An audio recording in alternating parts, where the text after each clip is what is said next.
And in sales, if you have people under you that you're working with and training, absolutely do one-on-ones regularly. And I didn't get them regularly in that culture. What is your definition of sales? Yeah, your cheesy answer is transfer of energy. So I think more than a transfer of energy, it's a development of a relationship. What stops a salesperson from becoming a phenomenal salesperson? I always answer with,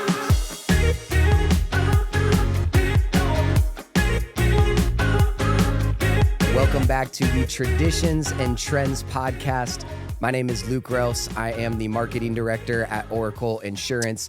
And normally I'd be introducing my co-host, the CEO of Oracle, Will Stephanie, but he actually had to catch a flight today. And so I'm here one-on-one with my man, Colton Brayton. We're sitting down talking about sales, talking about solar, talking about all kinds of different things. It's going to be awesome. So my man, Colton, how you feeling today, brother? good, man. Dude. We're having a good time today. Man, we're just going to have fun on this. Yep. We know what we want to talk about. And this is so interesting for me because we're doing this podcast, Traditions and Trends. The tagline of it is that we want to bridge generations with traditional expertise and trend insights. And so what I mean by that when I say that is, for myself as a 24-year-old, I want to get some of my friends on this podcast and people I know in this age range that are killing it in business. They've started a business. They're doing really well in whatever it is that they do. And then for my man, Will, it's grabbing some people in his age range of guys that have been there, done that. They've been in business or whatever they've been doing for 20, 30, 40 years. And so just being able to talk about, hey, what were things you did when you were younger? What was it like starting a business and gleaning from that? But then also having some young cats on here like yourself and talking about, hey, how are you killing it at 22, 23, 24 years old in business? And so the big thing I want to focus on here with my man Colton is sales. This dude is one of the best sales guys that I know. He has learned so much and done so many different things. And so Colton, for you, I don't even need to read off this bio. I got it locked and loaded in my head. Man, you have generated over, you've been in this 7-8 figure land of revenue generated for various solar companies that you've worked for. You've helped homeowners save 8 figures on their power bills with solar. You're now the regional sales trainer for Genesis Power Solutions out of Phoenix, where you are in charge of training all of the sales teams that you guys have in all kinds of different areas of the country. You were in car sales. You've been in the military for a while, a couple years ago, just all kinds of things. And so the first thing I wanted to ask you was, when you think about sales, what comes to your mind? Like, what is your definition of sales? Yeah, your cheesy answer is transfer of energy, which is fine. It's not bad. But, most of my homeowners that I work with, they can call me at any time. So I think more than a transfer of energy, it's a development of a relationship. Rather than a transactional relationship, a real relationship. So like one of my guys, Sammy, in West Texas, right? If I'm in town, I'll hit him up. We'll have a beer at his house. Doesn't matter. He's just cool dude. We built a good relationship and we're homies. He'll text me here and there. Dude, I got a big negative bill. I'm like, love it, dude. What does that mean for someone that maybe doesn't really know anything about that? Yeah. Long story short, there's a way with solar to have a negative bill and the power company owes you. So kind of cool, but nice. Like mostly with sales, too many people keep it so transactional. That's your, brain that thinks it's transaction. Yes, it is. But it's also, you're building a friend, you're building a relationship, and you're going to be really with that person. Like for us in solar, it's most of the time it's a 25-year type of relationship, right? So you I don't know, we want to create raving fans, like Tony Robbins says. And raving fans want to spend time, and when I sell them a solar system, then I come around and I'm like, hey, I noticed you didn't have security. And I did a really good job with them. They love me. Who are they going to go with for security? Probably Colton, because I built a friend. Yeah. Dude, so good. I remember, we've been friends for a good chunk of time now. I remember meeting you, in the late high school or so. And right after high school, you end up joining the military. You're doing, military police and some different things. Yep. What was the draw for you to like right out of high school, jump into that? Well, I know I didn't want to go to college. Yeah. Graduated with a 2.3 GPA. That's how you do it. No, I did not want to go to college, and probably the thing that like drew me to anything was just the military. Plus, there was a signing bonus. I thought $8,000 was the coolest thing in the world. Wasn't. But yeah, I mean, at the same time, I think everybody should serve at least 2 to 4 years. You can't really get many 2-year contracts, but 4 years, just do it. It's worth it. It instills a lot of discipline in you, and it strengthens your mental fortitude, so to speak. Yeah. And that went a long way for me, honestly. And I didn't like it. Yeah, it's difficult, right? Yeah, not the easiest thing. I mean, it wasn't difficult. It was mental. There was only the basic part was just a little mental. There's so many other trainings that are just like way tougher. But for me, it was like I was able to grow a good amount in a short period of time, and that helped me at that young of an age. Well, I mean, let's dive into that a little bit. So you've talked about it a little bit, discipline, just growing in your mental fortitude. How would you attribute some of the success that you're seeing now as far as your sales career, diving back to that point where you joined the military? Do you think things would have been the same without that? Do you think it would have been completely different? Like, how did that early decision play a factor in who you are now, how you think, and how you're able to essentially run yourself in business? Yeah. So like a lot of guys, actually have been deployed and seen stuff, yada, yada. I never did. So I wouldn't say that actually attributed a ton, but I definitely learned the discipline factor in life. Like, A to Z. Like if I have to be at point A, I'm going to be there 10 minutes early or you're considered late. And then Z, I stand by my word. I do what's required at all times. Like there's just small little disciplines that you pick up that translate to your normal life. But yeah, I wouldn't attribute the military to my success, so to speak.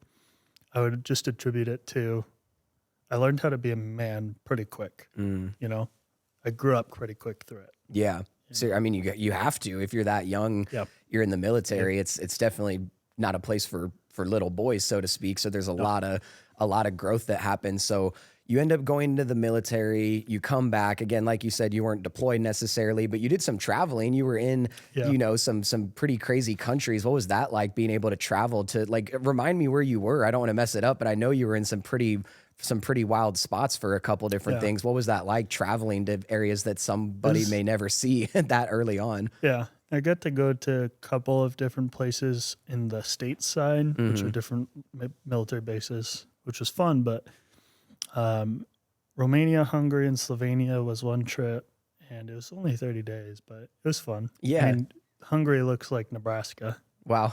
Literally.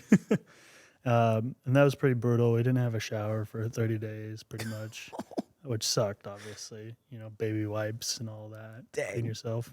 But Romania was actually gorgeous. We got onto Constanța, I think it is. I don't know how to pronounce it, but that was a great city. We were on the Black Sea. Got some good food, lamb. They have a lot of lamb there. That was good. That was good. But yeah, it was a fun trip. It was still on orders. Yeah. So it was a lot of, you don't get free time. Yeah, right. Yeah, there's no free time. Yeah. Not until the end. Thank you so much for watching the podcast. We are going to get right back to it, but I just wanted to thank our sponsor of this podcast, Oracle Insurance. As many of you know, let's be real, everything is more expensive these days. Our gas, our groceries, our food, everything, but insurance doesn't have to be that way. If you're figuring out that you're paying way too much for your home, auto, life, any of the things as far as your insurance goes, go ahead and call the number on the screen, and I will also link the website in the description below. It's completely free to get a quote and just see if we can help you out and save you some money. But thanks so much for tuning in. Let's get back to it. Yeah, so then after you wrapped that stuff up within a couple years. It wasn't something you did for super long, and then you were going back there. What was it, once a month or whatever for drills or for whatever you would call that. I forget the name of it, but just appear in every couple months, monthly, whatever it was. But then after you were basically finished with that, you jump right into car sales. I remember a buddy of mine was living with you and we'd all be hanging out all the time. We're making music and doing all the stuff we're doing. You're like 2 a.m. going to bed at 9 p.m. trying to sleep through a bunch of dudes just messing around in your room because you got to get up, and you're like just slaying, 12-hour days consecutively over and over and over is at that point as like a 19, 20-year-old in car sales. What was it that made you get into that? And what did you learn about sales from an early point on selling cars? To be honest, a lot of guys like work 40 hours that actually do car sales and just start out. I don't know. I felt like I was like obligated to be there as much as possible. It's like, yeah, you guys were up till 2 a.m. doing whatever. And I was trying to sleep, but I'd wake up, get ready to roll. And I knew I had to go produce something out of my day to be able to bring a paycheck in. And 18-year-old me, it's funny to laugh at because, I was like, I got a $468 truck payment, brand new truck. Like, you think you're so cool making $4, $5, $6 a month in the beginning and a little bit more than that later. But no, so the car sales was fun.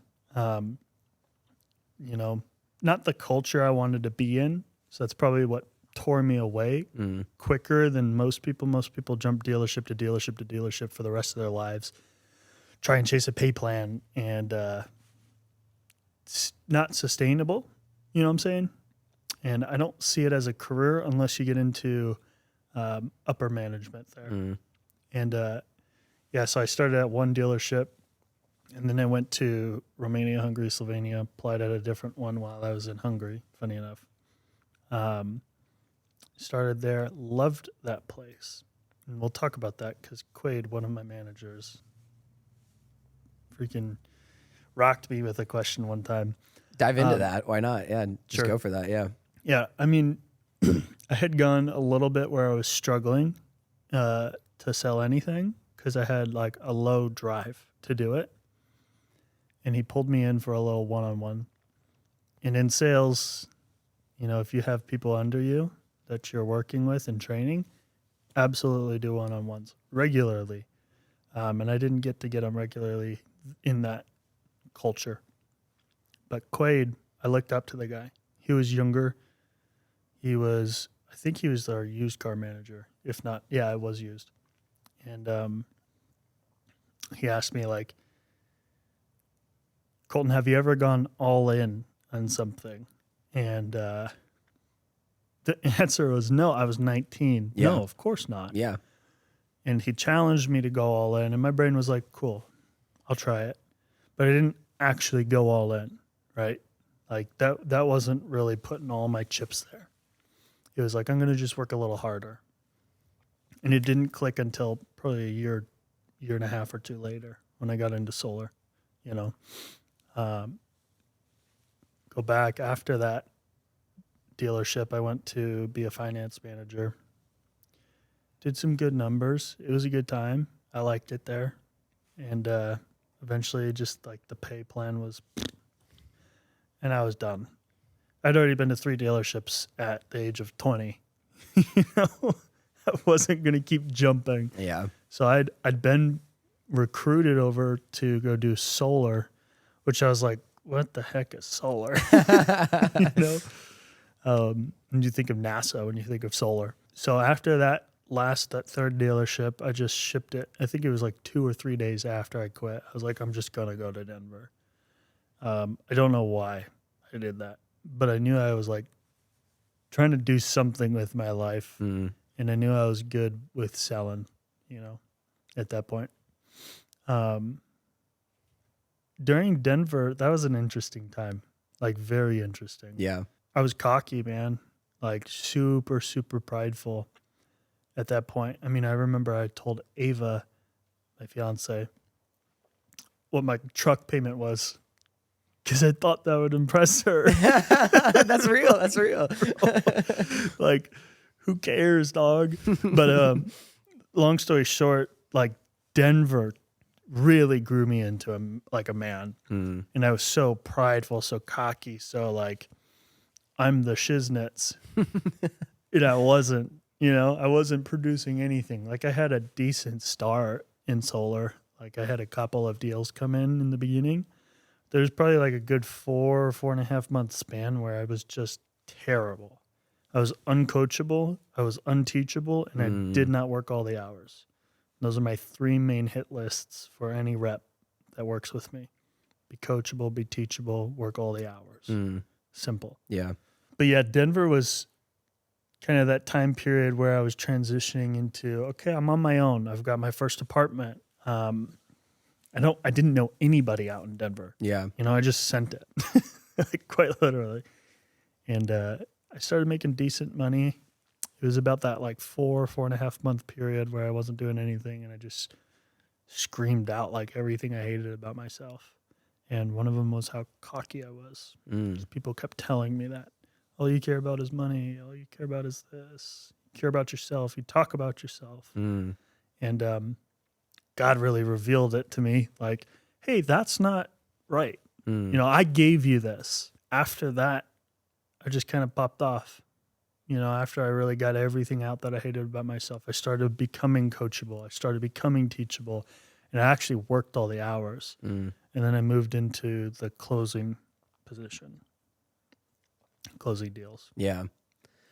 You make this jump, you're doing car sales, you're starting to do solar, and I do remember, I went out there for a period and worked with you a little bit, kind of dipped my toe in the water and figured, hey, maybe this is something I can try out. And I remember during that time, you working through some of those struggles or talking with your manager essentially or whatnot, who was saying, hey, you were doing great in car sales, but this is a whole different kind of beast. Like, what did it take for you to transform as a person to be able to sell something different? Maybe like some advice for people if they're doing great in a certain sales position and they think they can just take that to whatever, what are the things that they can take and still kill it selling a different product or a service? But then what are the things that you need to just be coachable and teachable, like you say, and learn the new way to do it? Like, what can you pull and take, and how do you need to grow to be able to expand your horizons, essentially, to be able to become a master salesperson who can essentially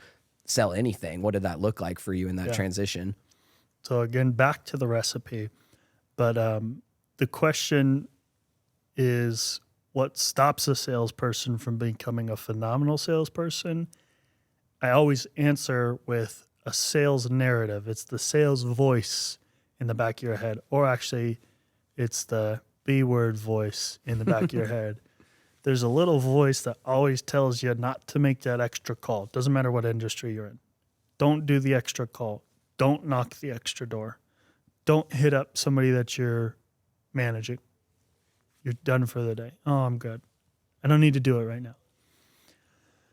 And I don't need to call the extra follow-up lead.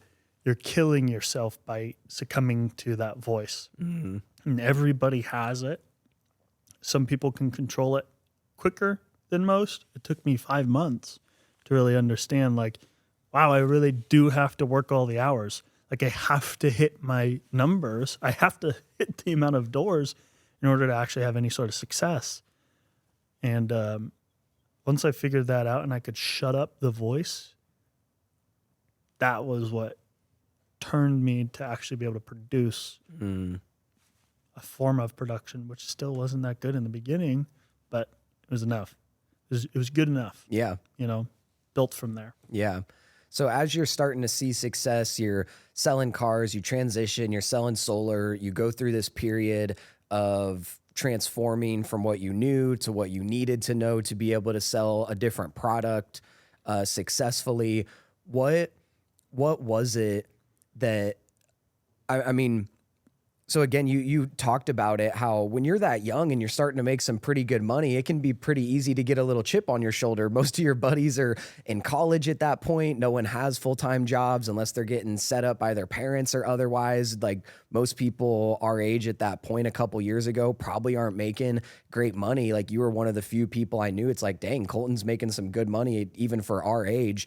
What did it look like to process that, and what was the growth that you went through not having that be your identity, just being able to say, hey, this is a fruit of my labor. God's created me in this way.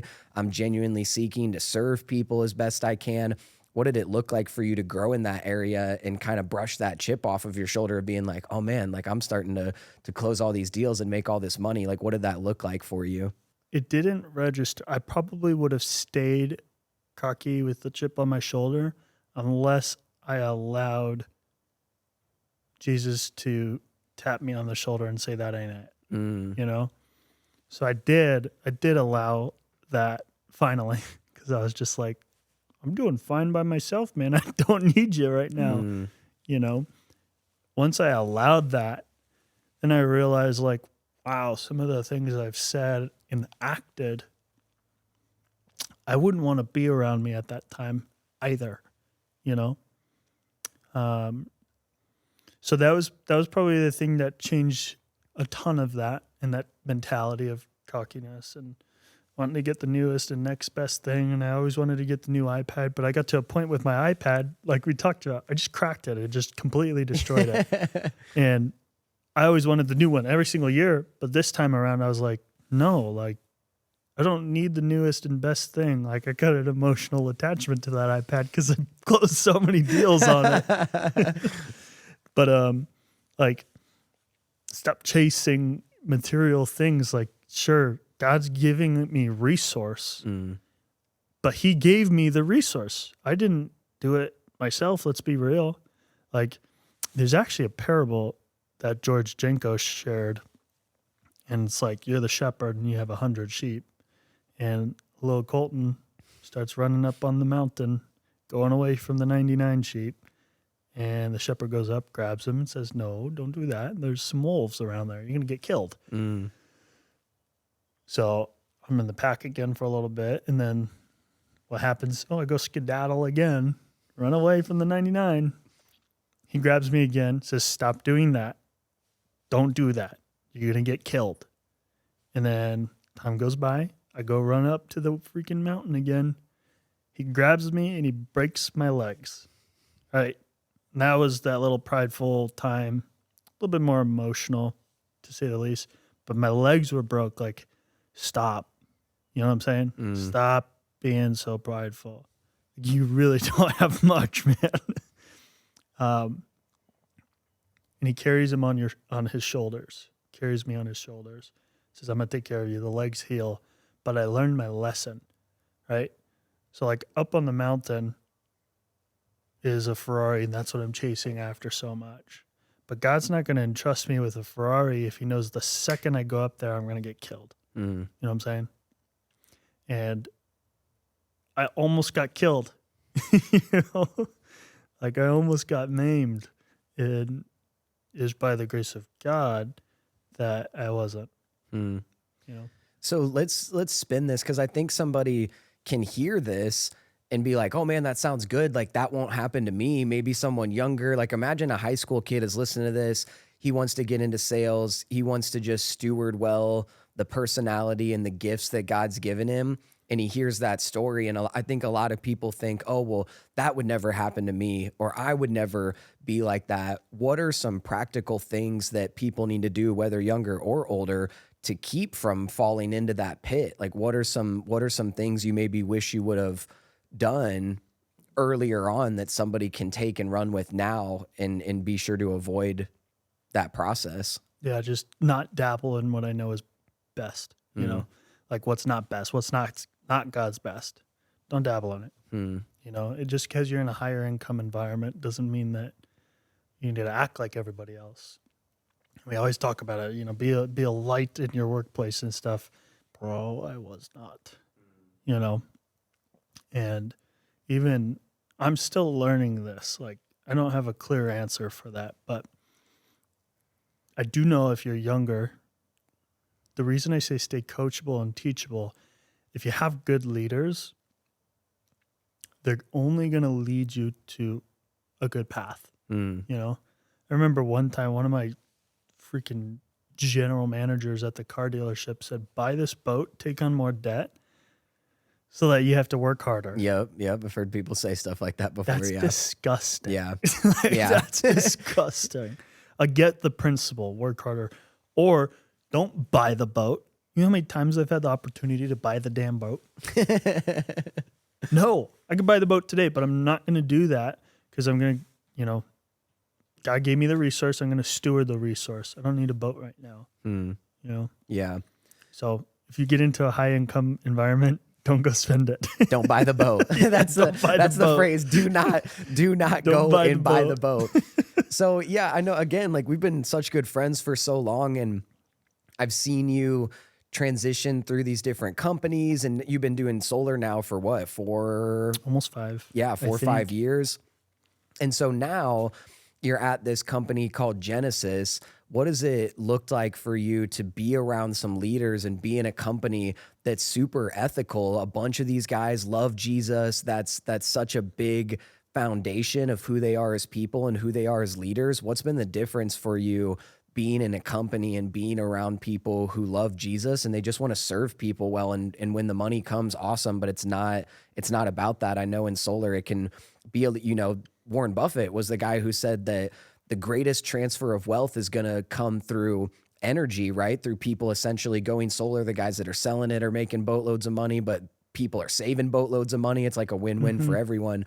So then what does it look like for you to get on a whole different spectrum after being at a couple companies where it was really money, income focused and whatnot, to now what you're doing and how you're learning from guys that are really high level and who love the Lord? Yeah. So let's go back to the first company. First company told me we were doing energy efficiency upgrades for completely free. They weren't free.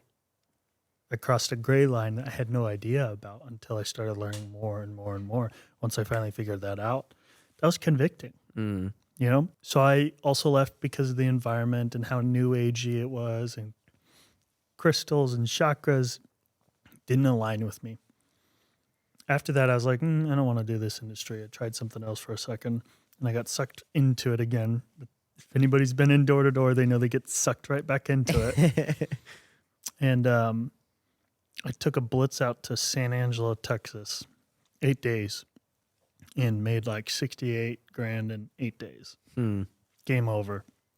But I had already known of Genesis at the time. So my deals get installed in 2 weeks. $68,000 gets paid out in no time. I buy a $20,000 ring for Ava. I'm like, I'm on cloud 9 right now. I'm going to go do this as long as possible. And the temptation was go move down, go do that full time. And for some reason, I just didn't want to do that. And that would have sacrificed my relationship too. I knew she was it, hands down. And that company was my second company. They were phenomenal, actually. I loved it there. My leaders probably didn't steer me towards the Lord. Probably is an understatement. They didn't. But they did great until they didn't. And I'm a kind of, ride that ship till it dies kind of guy. And it got to a point where they couldn't operationally support anymore. So we just broke ties. And at that time, I was like, dude, either Genesis is there's a certain pay plan. Either they're on that pay plan or I'm out of this freaking industry. So I had wanted to work with Peter, but he wasn't on that pay plan that I made 68 on. Mm-hmm. Who's Peter? Peter's the CEO of Genesis. Yeah. And he switched it, funny enough, a month before I was ready to transition. And just God's timing. And I remember I was in this waged war because I had, quite a few reps.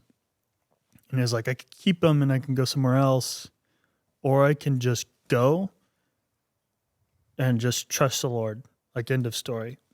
And I kept saying that, and I kept teeter-tottering behind my decision here. Like, what do I do? Do I go chase an income, or do I just go do what God's telling me I know I should be doing? And I just said, I'm going to be obedient, and went to Genesis. Could have been anywhere else. I could have thrown a rock and gotten way better deals. I didn't. It wasn't about that at that point. Yeah. It was about planting roots, becoming sustainable in life, actually. Yeah. Buying a house. Yeah. Like knowing where I'm going to be for a while. Yeah. And that's what I found. And that was the best damn decision I made. The past 6 months have been more growing than the past 5 years. Wow. That's awesome. Yeah. So a lot of people might not know, you're killing it in sales, you're doing all this stuff, you're learning so much, but I want to talk some about how you've grown in your leadership and what you learned about leading teams, because for people who don't know, a big deal with solar is, maybe you can just be the one-man show, go knock a bunch of doors yourself. When you're at that level, you're closing them, you're coming back to run your own appointments that you've been setting. But then really the flow for it is typically you want to get people under you and working with you that are setting appointments, you're closing, and it's kind of a whole team kind of deal. And so really early on, you're leading pretty decent sized groups of people, and everyone's the same age. It's not like you have a bunch of kids that are way younger than you. You're already a young person doing it. What did you learn in that couple year span as you still are doing now? And then we'll transition into how this is really what you're doing full time. You are like the sales trainer for the whole country essentially, and for the whole company. What did it look like for you to learn about leadership and learn about that at such an early point? Yeah. Look, dude, I've failed so many times as a leader. But the one thing I do know is none of my reps have left me because of me, at least from my understanding. Most of the time it was because of the company or something random. Books are your best friend if you're going to be a leader. But some people are meant to be, not a leader. I don't know why I was entrusted with that.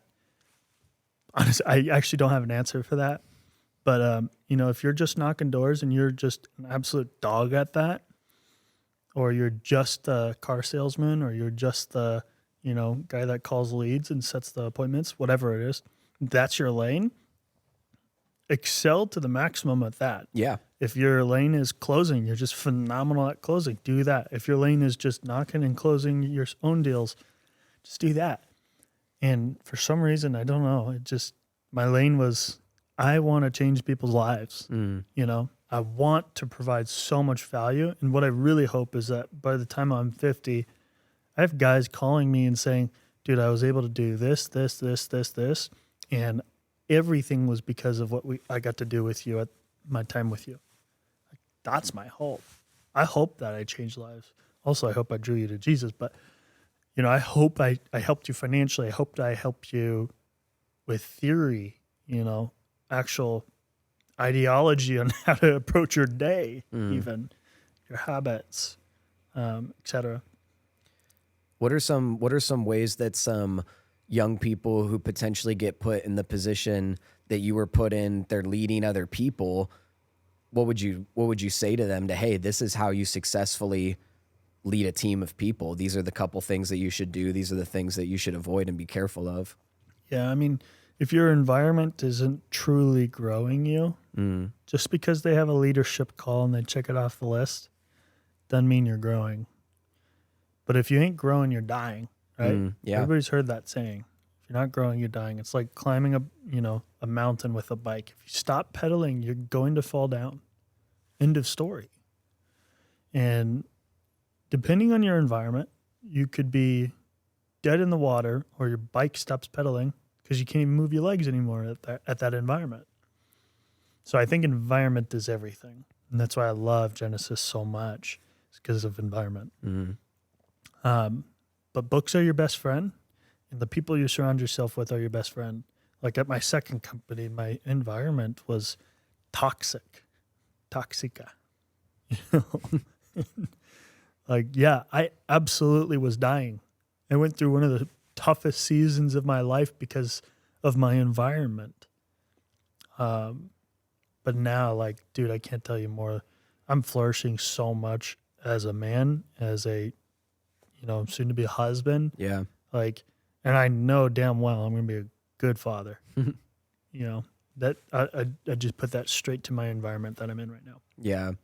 So you just said books are your best friend. I totally agree. I know for me, I loved reading as a kid. Some people they gotta force themselves to read. Some people are like, I'm not a reader. I don't love doing that, but I know that it's necessary. So for me, I'm like, I need to just get back into this. And I have been, because I love it and I have a pretty good memory. And so it's like, dude, if you can really remember what you're reading, obviously that's key. You gotta implement it and not just read books to read them and then throw them on the shelf of books that you've read and then never do anything and take action. But as I'm learning a lot about marketing, about masterminds and courses, it's like people kind of have this distaste in their mouth about gurus and these courses and mastermind groups and all this kind of stuff. Talk about what it's been like for you as a young person wanting to excel in your lane, grow in your leadership, make more money, steward the gifts that you have better and better and better every single day. What does it look like for you to dive into some books, to put them into action, to get around the right people in those groups? You guys went to Patrick Bet-David's, the Vault conference a couple months back, and you got to hear Tom Brady speak and just all these really high-level guys. What is the power of investing in yourself as far as reading books and being around those kind of environments where you can grow exponentially? Yeah. Anything John Maxwell, your coast is clear. He's not a guru. Legend. He's a second hand to God. Kidding. But one of the things that I do is I suck with memory on certain things like that. I hate reading passionately. 2.3 GPA. No, I don't read. But I do record. And I go play back. Like if it's an NFL team, they go, practice. That can do so much. But what's the biggest thing? Watching it back. Watching it back. Film. Yep. Film. Like listening back to it. So like now I've started recording my leadership trainings. Go back when I was knocking doors, I recorded my doors. Yeah. So I could go back and listen and watch the gameplay. Yeah. And correct it. When I was in homes, dude, I have an unbelievable amount of recordings of in-home presentations and closes. And like, I remember something small as how I said something, not what I said, how I said something. Actually, yes, what I said too. But I asked a lady, does that make sense? Probably 6 times in a home. She was really cool with me in the beginning. And at the end of it, she didn't even want to talk anymore. And I found out it was because I said, does that make sense? It was so demeaning. And I lost the deal because of that. But I wouldn't have known that unless I went back to gameplay. Yep. Right? So I started asking any questions on that part at all. And it cued a response to a similar question of, does that make sense? And they were like, oh, that makes sense. Cool.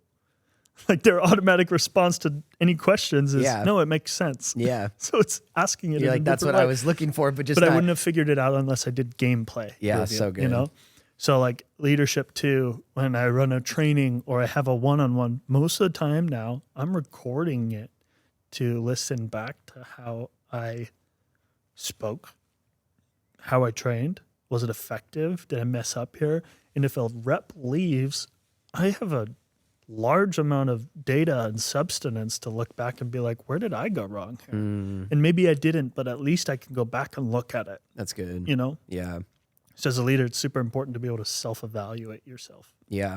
Talk some about going to the mastermind and that aspect of it. Why should someone, as a young person, maybe they don't have a ton of money, why should they invest potentially a good chunk of money in the right people to learn the things that they want to learn? What's been the power in you being around great people as long as everything checks out and it is a good investment? So I'm so antonym on what you're asking. I don't like courses. Yeah. I don't like any of that stuff. And, it was like a I was closing at 84, 86%. Why do I need to go to a closers summit? I don't need to change anything if it ain't broke. You know, I got good enough. As far as leadership, I don't think it's literally possible to maximize. I mean, unless you're John Maxwell. Sure, bro.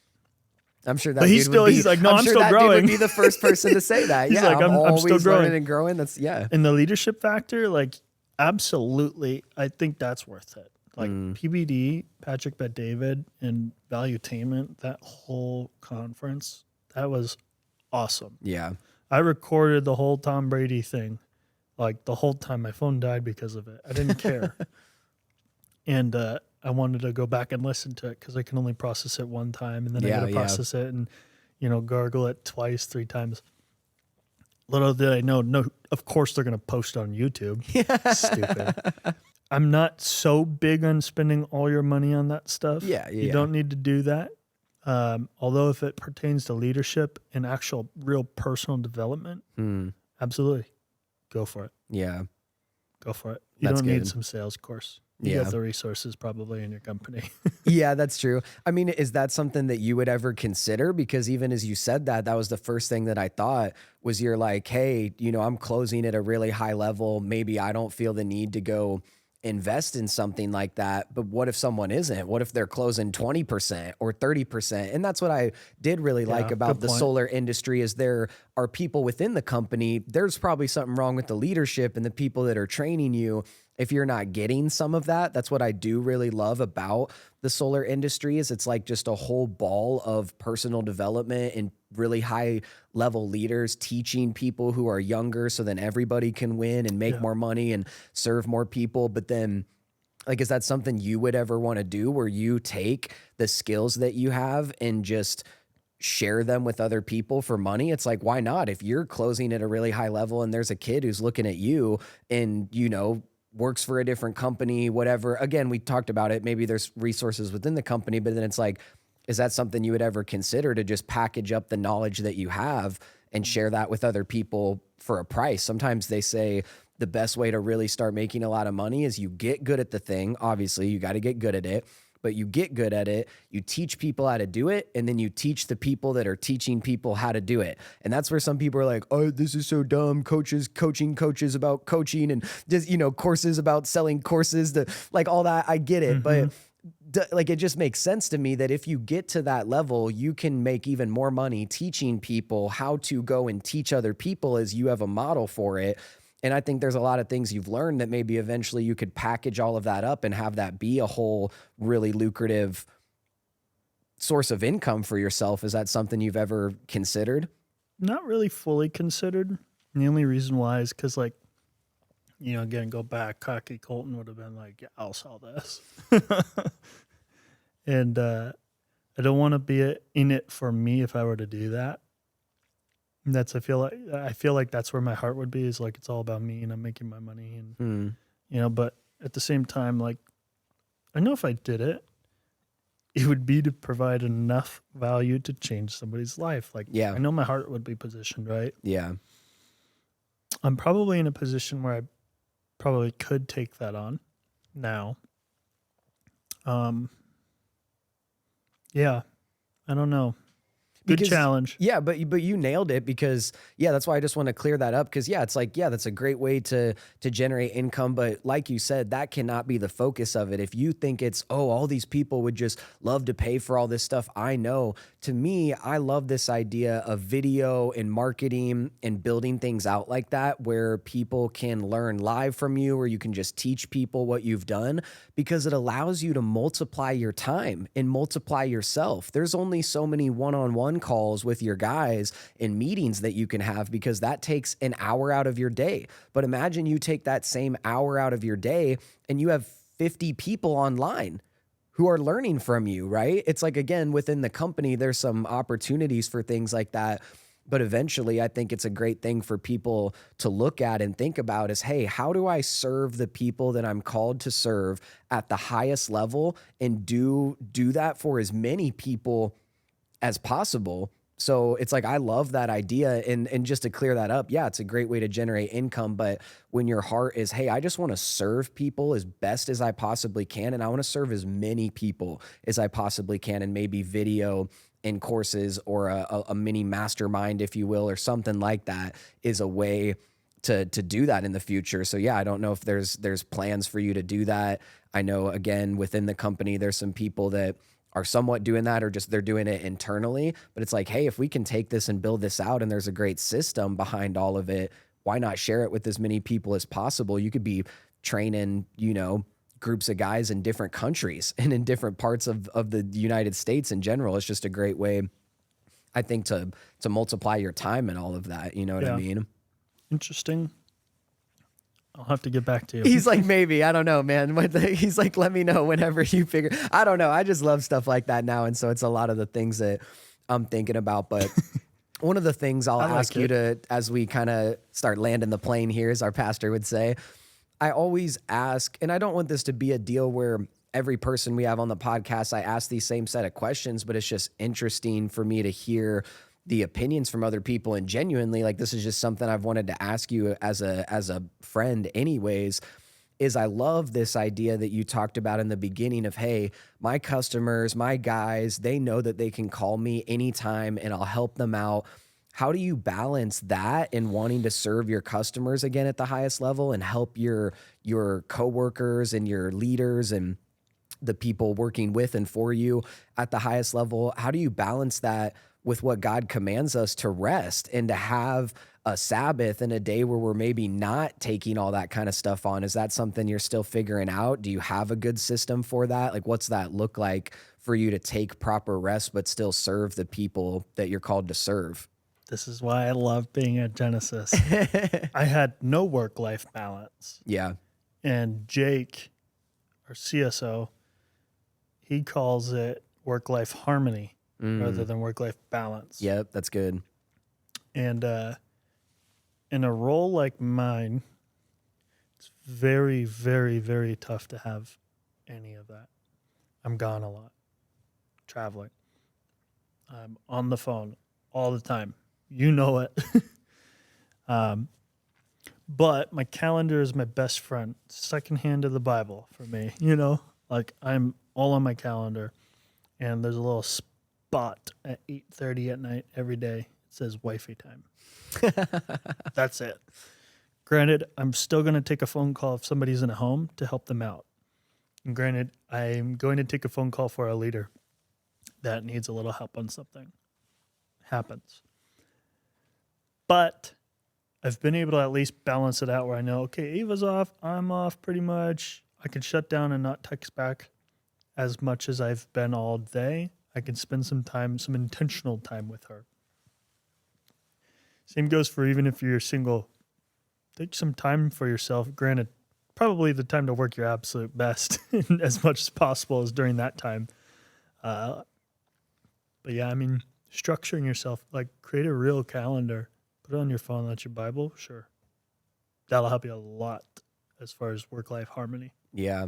But we did struggle with that. Like, bro, I mean, I was work. And Ava was like, pay attention to me for once. And I was like, no, Yeah. I can't. Yeah. I'm trying to build something here. And it's something we've talked about. Yeah, there's a guy that was just on, he's in Russell Brunson's funnel hacking kind of stuff and learned a lot from him. And his name's Garrett White. And he has this whole story about that, has a podcast called Date Your Wife, and has a whole story about how as soon as he got married, he was like, cool, great, ring on the finger. We're good to go. Now it's time for me to build my business. And she was like, I remember you wouldn't even be home until 10, 11 at night every single day. And you know what I mean? You kind of just thought you could turn it in with your relationship and with your other obligations, because it can be good as a man, especially, that you're like, hey, I want to provide for my wife and my family. I want to provide for my future children and my children's children. I want to build generational wealth. I want to be everything I can be and all this great stuff.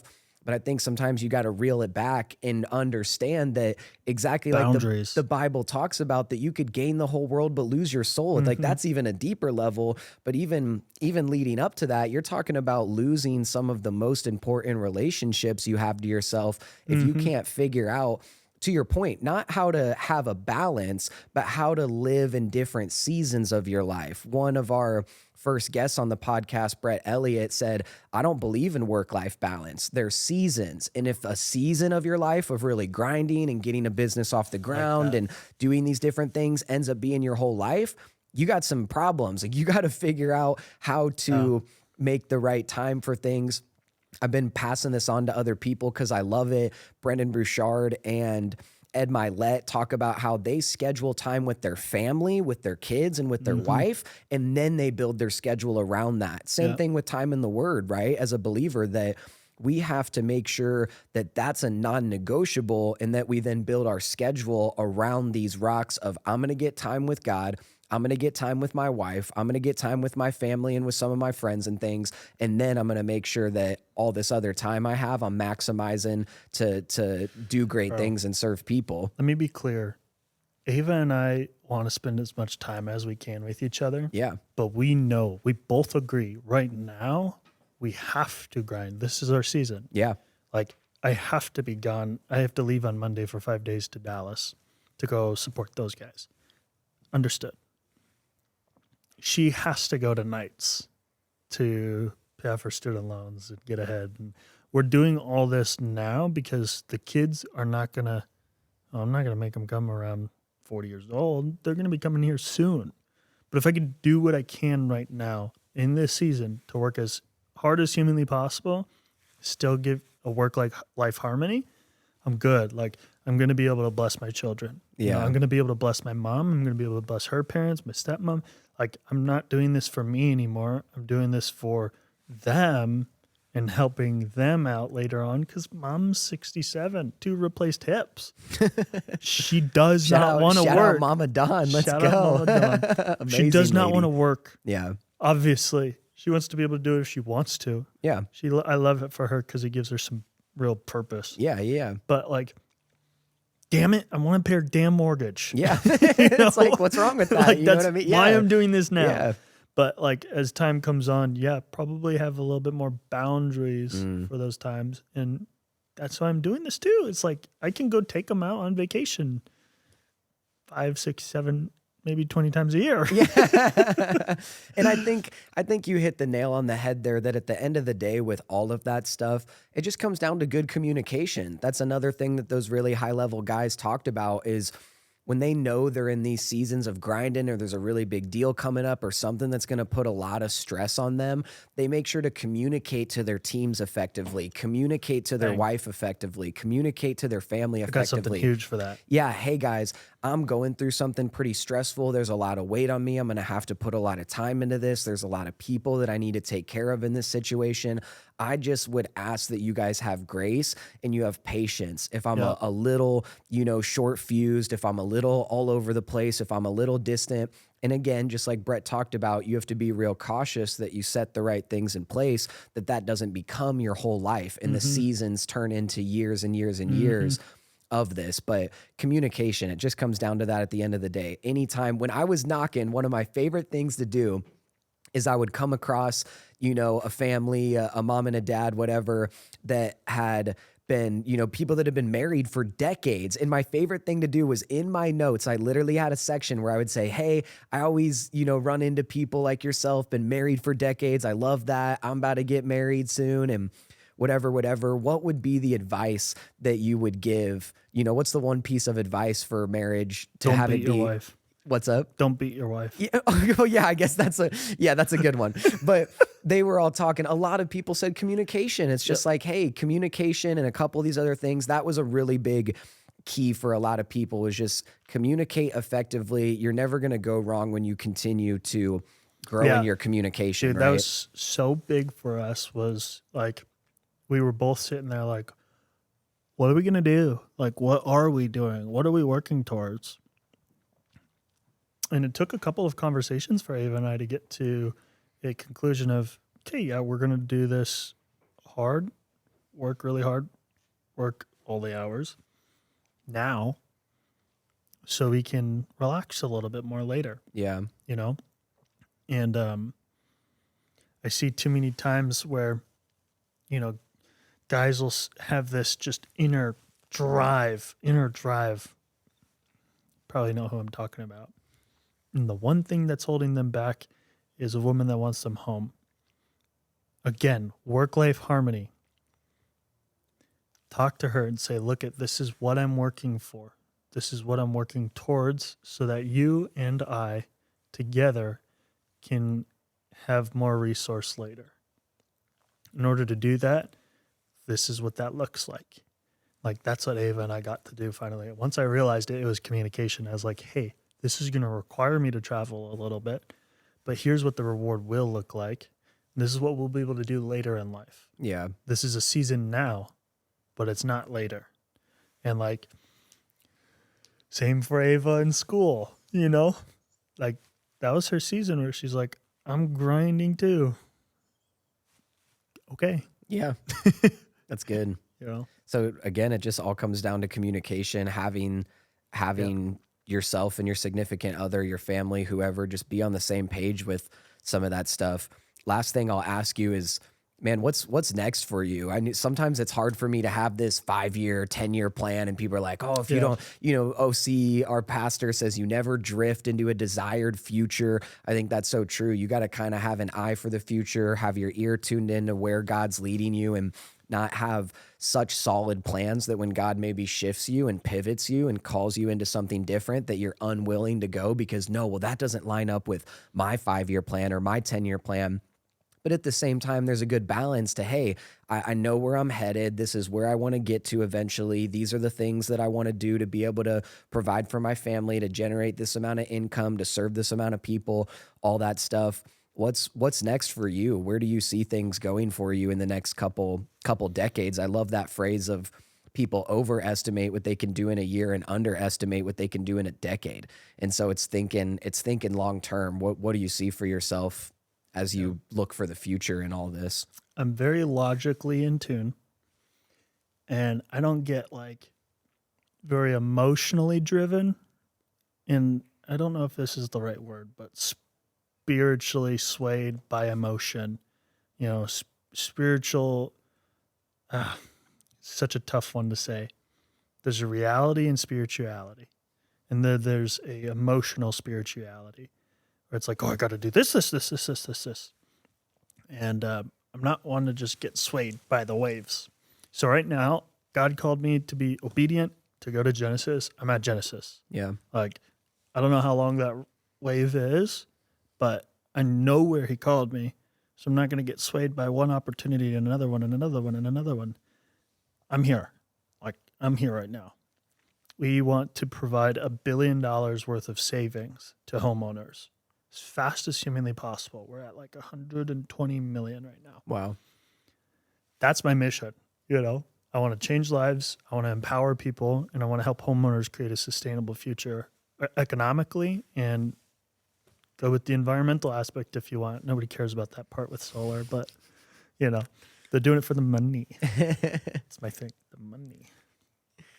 But yeah, I mean, if I had a plan, I'd just say whatever you want. Yeah, like, that's I don't not have a one bad right plan to have. My plan's whatever you. The season I'm in, I'm just going to keep going. Yeah. And if something changes, it's going to be prayerfully thought through, and so be it. But like, I know the trajectory of where we're trying to go over the next 5 years. You know, right now my benchmark is 300 installs a month, and then the next benchmark is 750, and then 1,500. Create other avenues than just a one-time transaction for solar. Create more recurring transactions in other areas regarding their home. Yeah. I keep telling Peter, Genesis Home Solutions, not Power Solutions. Broaden it up a little bit. Broaden it up for the later times. You know, commissions aren't going to be so big. It's going to become more regulated like real estate is. Sure. But like right now, just keep going. Yeah. Until something changes, keep going. Dude. So good, man. There's been a lot of stuff that we've covered, how to be successful in sales as a young person, how to make sure that when you do see some success that you stay humble, you're always teachable and coachable, just the lessons that you've learned, how to lead people effectively when you're on a team, how to just trust wherever God is leading you and know that he knows best. And I love your analogy in the parable of the sheep and the shepherd just not running off. It's just better to stay in the flock. It makes me think of the parable of the son that, you know, runs off with his father's inheritance, and the other son's like, dude, like, why are you killing this calf and throwing a party when your son comes back? He squandered away all your money and all this stuff. And the dad says to him, he's like, you've always been here and everything that I have is yours. And so it's like, if we can just adopt that mentality and not have to go through this season of up and down. I know both you and I, being young dudes, have done it, but this is why we've stuck it through thick and thin, and we've learned and grown together. And I'm just super appreciative for you and our friendship and just all the knowledge that you got to drop on this. I think you have a great story, and this is why we do this podcast, is just to allow a platform and give a platform to younger dudes, wiser dudes, whatever the case is, ladies, whoever, just to share their story and share their testimony, what God's done in their life, how they've learned leadership, you know, killing it, doing great at whatever it is that you do and all that stuff. So my man, I appreciate you for being on here and just dropping some knowledge bombs for everybody. It's been absolutely fantastic. Anything that you want to send the people off with? I feel like we covered a lot of good stuff, but No, keep a level 5 mentality. You know, not too high in the highs, not too low in the lows. If you go on a scale of 1 to 10, we're talking about a wave. If you're too high in the highs, the second you get down in the lows, it's really hard to dig out of that. Stay at a level 5. so good. You know, you'll be fine. Come on, man. Well, this has been the Traditions and Trends podcast. If you guys are still watching, thank you so much. We appreciate you guys so much, and we will check y'all on the very next episode. Thanks for watching.